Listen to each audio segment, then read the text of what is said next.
আসসালামু আলাইকুম। আমি সাথে আছি তান্ত্রিক ইব্রাহিম চিস্তি। তো আমি হাজির হলাম সুপারির মাধ্যমে বশীকরণ করার একটি প্রক্রিয়া মন্ত্র নিয়ে। এই মন্ত্রটিও খুবই শক্তিশালী, যা আপনি পরীক্ষা করে দেখতে পারেন। এই সুপারি মন্ত্র পড়ে অভিমন্ত্রিত করে যার হাতে দিবেন সেই আপনার বশীভূত হবে।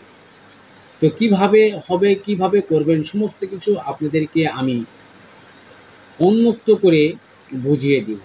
তো অবশ্যই মন্ত্রটি জানতে বুঝতে ভিডিওটি প্রথম থেকে শেষ পর্যন্ত দেখার চেষ্টা করবেন। যদি কোথাও স্কিপ করে যান মন্ত্রের মধ্যে বা নিয়মের মধ্যে যদি ভুল হয়ে যায়, সেক্ষেত্রে মন্ত্রটি আপনার কার্যকারী না হতে পারে। তো এই জন্যই আপনারা ধৈর্য সহকারে ভিডিওটি ভালোভাবে দেখবেন, বুঝবেন, শুনবেন। এবং কোথাও যদি আপনাদের বুঝতে অসুবিধা হয়, অবশ্যই আপনারা আমাকে স্ক্রিনে দেওয়া নাম্বারে ইমো হোয়াটসঅ্যাপে ফোন করে বা মেসেজ দিয়ে আমার সাথে যোগাযোগ করে সেগুলো বুঝিয়ে নিতে পারবেন। তো ভিডিওটি শুরু করার পূর্বে যে সকল দর্শক এই চ্যানেল নতুন এখনও সাবস্ক্রাইব করেননি, চ্যানেলটি এখনই সাবস্ক্রাইব করে পাশে থাকা বেল আইকনটি অল বাজিয়ে দিন। ইতিমধ্যে যারা সাবস্ক্রাইব করেছেন তাদেরকে অসংখ্য ধন্যবাদ। তো আপনারা অনেক সময় বলে থাকেন, গুরুজি এমন একটি বিদ্যা দিবেন যে বিদ্যার মাধ্যমে আমরা যে কাউকে অনায়াসে নিজেদের বাধ্যে আনতে পারবো, নিজেদের বশে আনতে পারবো। অনেকেই অনেকের সাথে সম্পর্ক করছেন, সম্পর্ক নষ্ট হয়ে গেছে, বা স্ত্রীর সাথে সম্পর্ক নষ্ট হয়ে যাচ্ছে বা বিচ্ছেদ হয়েছে, সংসারে অশান্তি দেখা দিচ্ছে, সেই ক্ষেত্রে কিন্তু আপনারা এই কাজটি করতে পারবেন। এবং ছেলে এবং মেয়ে উভয়ের মধ্যেই এই কাজটি করতে পারবেন, প্রযোজ্য। তো অন্যায়ভাবে এই কাজগুলো করবেন না। প্রত্যেকটা ভিডিওতে আমি বলে দিই, আমার কোনো তন্ত্রের মধ্যে অন্যায় কাজ করবেন না। যেটা আপনাদের বৈধ শরীয়ত বিধান অনুযায়ী কাজ করবেন, সেটাতে আমার সম্মতি থাকবে বা সেটার প্রতি আমার নির্দেশ দেওয়া থাকবে।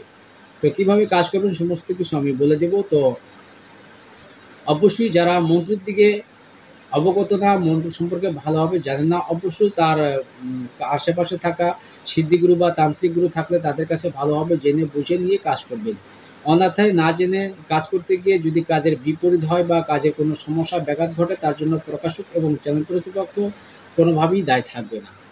তো তাই বুঝে শুনে নিজ দায়িত্বে কাজ করবেন। তো বেশি কথা না বাড়িয়ে আমরা চলে যাব সরাসরি স্ক্রিনে। চলুন মন্ত্রটি দেখে আসি। মন্ত্রটি কী?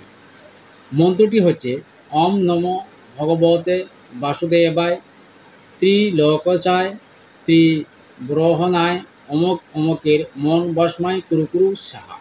এই মন্ত্রটি আপনাদের প্রথমত 216 বার অর্থাৎ 2 মালা জপ করে নিতে হবে। 2 মালা অর্থ 216 বার জপ করে নেবেন, নিয়ে সিদ্ধি করে নেবেন।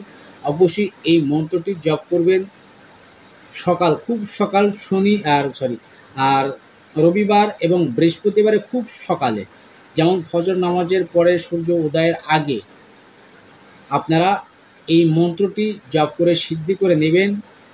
যদি আপনাদের প্রহরের কথা বলে দিই তাহলে প্রহরগুলো বুঝবেন না, এই জন্য আমি টাইমটি বলে দিচ্ছি। তো যারা প্রহর সম্পর্কে বুঝেন না বলবেন, আমি প্রহরগুলো বলে বুঝিয়ে দিব কখন কোন প্রহর আসে।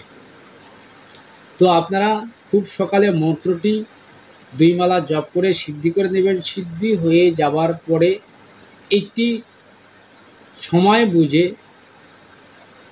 একটি নিখুঁত সুপারি যে কোনো দোকান থেকে, যেই দোকানটা উত্তর দিকে করে মুখ করে বসে, ওই দোকান থেকে নিখুঁত একটি সুপারি কিনে নিয়ে আসবেন। সেই সুপারিতে যাতে কোনো রকমভাবে খুঁত না থাকে, একটি সুপারি কিনে নিয়ে এসে সেই সুপারির উপরে পুনরায় মন্ত্রটি 108 বার জপ করবেন।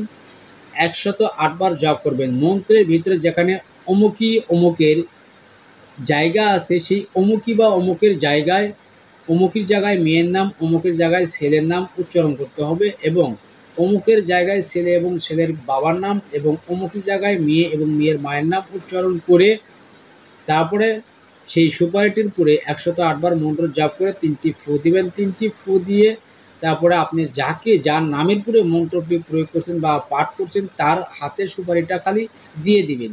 সে যদি সুপারিটা আপনার হাত থেকে সে সুপারিটা নেয়, তাহলে কিন্তু তার কাজ শেষ। সে কিন্তু আপনার বাধ্য হয়ে যাচ্ছে, সে আপনার বশে এসে যাচ্ছে অলরেডি। তো আপনারা এটা কিন্তু 3 দিনের মধ্যে তার রেজাল্ট, ফলাফল বুঝতে পারবেন, অবশ্যই বুঝতে পারবেন। তো আমি আবারও বলছি, অন্যায় কোনো কাজে মন্ত্রটি প্রয়োগ করবেন না। তো আশা করি আমার কথা বুঝতে পারছেন। যদি বুঝতে অসুবিধা হয়ে থাকে স্ক্রিনে দেওয়া এই হোয়াটসঅ্যাপ নাম্বারে ফোন করবেন এবং কমেন্ট বক্সে কমেন্ট করে আপনাদের মূল্যবান মতামত জানিয়ে যেতে ভুলবেন না। তো সবাই ভালো থাকুন, সুস্থ থাকুন। আল্লাহ হাফেজ।